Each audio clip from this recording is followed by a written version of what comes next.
So I just want to talk briefly about the idea of God, the concept of God, because for many people, when that word is spoken, which is an inaccurate representation of what God actually is, because anytime we apply words to God, we minimize it.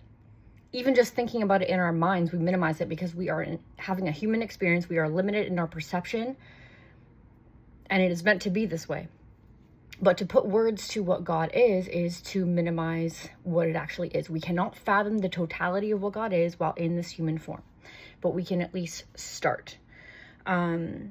So for a lot of people, it is triggering to hear the word God, and they're immediately shut down to the concept, shut down to it. They shut down. But I want to remind you that God is separate from religion. God is not within religion.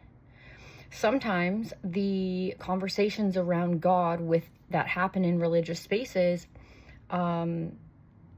get close to what God is, or in some ways are partially accurate, but they minimize and distort what God truly is hugely. And I know that is why so many people get triggered. And trust me, I know. I went to Catholic school for 10 years. But even when I was a toddler, I would come home and tell my mom that they were telling me these stories again.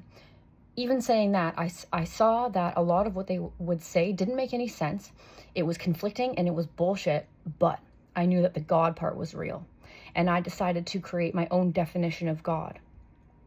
And on my recess, I would talk about God, and I would learn about God, and I would read about God. And even then, when they were teaching me in religion class, I knew that some of the things that didn't resonate, I just knew that I could throw those parts away. I didn't have to throw away God. I threw the parts that made no sense away.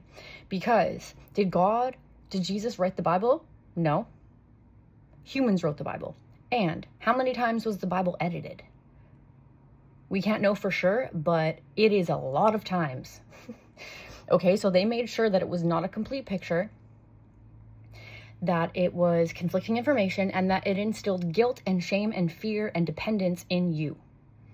Okay, so I just want it to be possible within your consciousness to allow for the possibility of God to exist, despite the muckery that religion has distorted in terms of this concept of God. So in my last video, I spoke about allowing God to reveal herself to you, and let it be proven to you without my words, okay?